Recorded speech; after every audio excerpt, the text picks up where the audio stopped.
artificial intelligence, algorithms, robotics, machine model.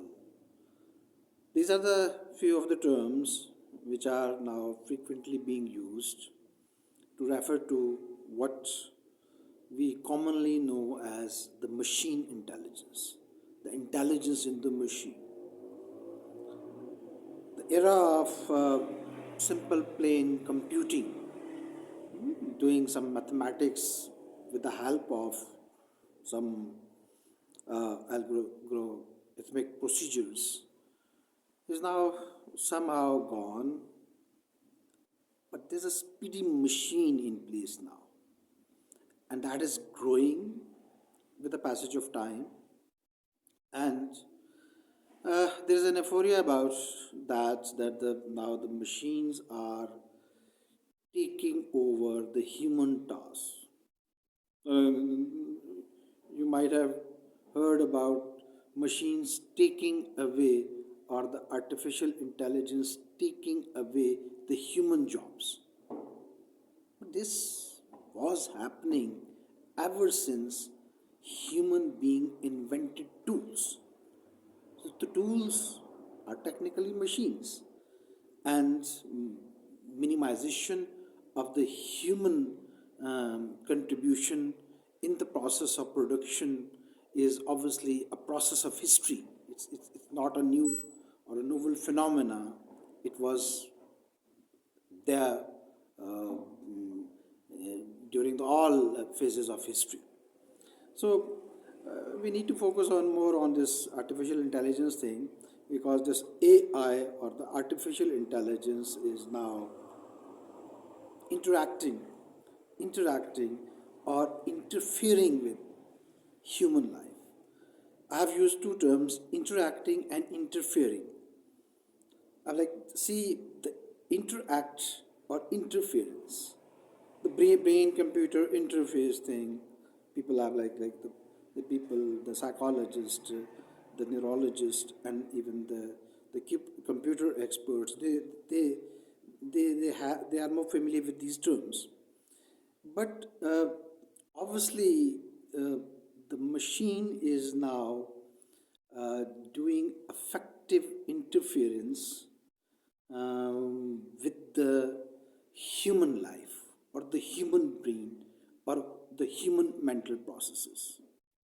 And it's like becoming a necessary part of it. So how is artificial intelligence going to interfere?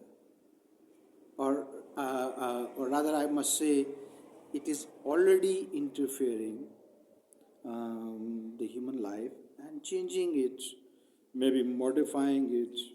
Maybe people are now having better life because of the use of these artificial intelligence devices, from simple plain calculators to now complex computer machines, and now the robots are more visible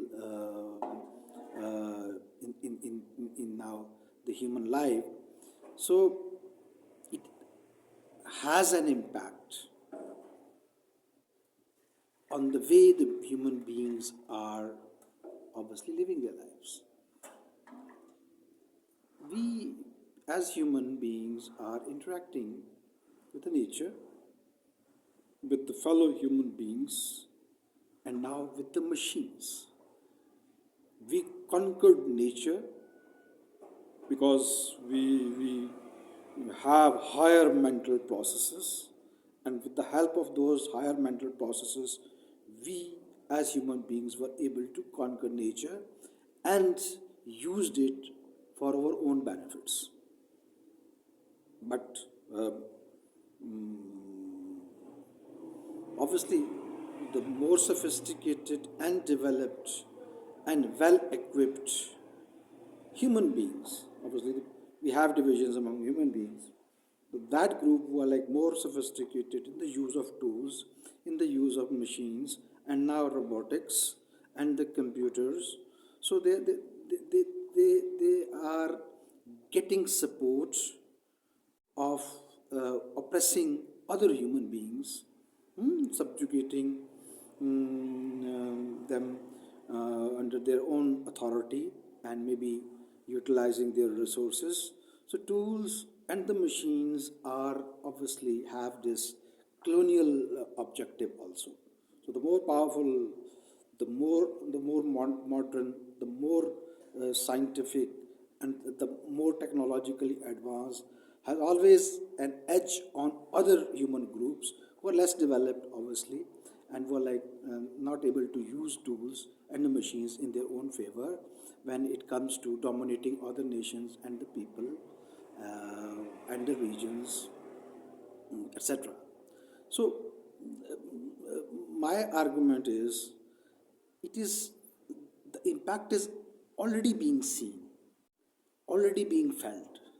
So we're not waiting for any more impact or effect of the machines. We have obviously the intelligence, and we have more power of memory, more power of obviously speedy process of retrieval of information from that memory. But even now the machines are like the robots, like they are like performing operations, the medical operations. They are like performing warlike tasks, like maybe like you have seen in the recent times the drones being like obviously they are like using artificial intelligence thing, and they are like fighting the human wars. And now we are looking forward for a future where there would be no drivers in the cars, no pilots in the planes, and no soldiers in the battlefield. So uh, the void it is causing right now, or it would cause in the future time, the manless or the humanless machine power. So someone would argue that, and I think I'm in agreement with Noam Chomsky, and he rightly said that there's nothing new with this artificial intelligence, because the intelligence means the already existing data being gathered by obviously human beings, maybe using machines, but that is already existing. So there's nothing new. The artificial intelligence does not create anything new. It's just find out connections um, uh, uh, among different aspects of the data which is already present, which is already available. So there's nothing new, there's no creativity in artificial intelligence. But there's an argument about it that the machines are doing human tasks in a more speedy way. The task of memorizing, the task of like maybe performing a human task, the speed thing. And we have to match up with that speed. And we have to see the positives or negatives of that speed thing. Because obviously, as human beings, we have limits.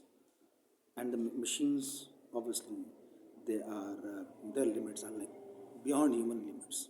They could memorize more words, more images, more sounds, more olfactory sensations, more gustatory sensations, and whatnot. So topic is quite vast, and I think it's not possible for somebody like me, who is just a student of this kind of subjects. So I mean myself as a psychologist basically, but I've like have given this man model and the machine model presentation with the title of what's the difference between the man model and the machine model in different institutions. So I'm familiar with obviously the gist of it, and think that this video is obviously it's just the gist of it. We will talk about it later on. Thank you.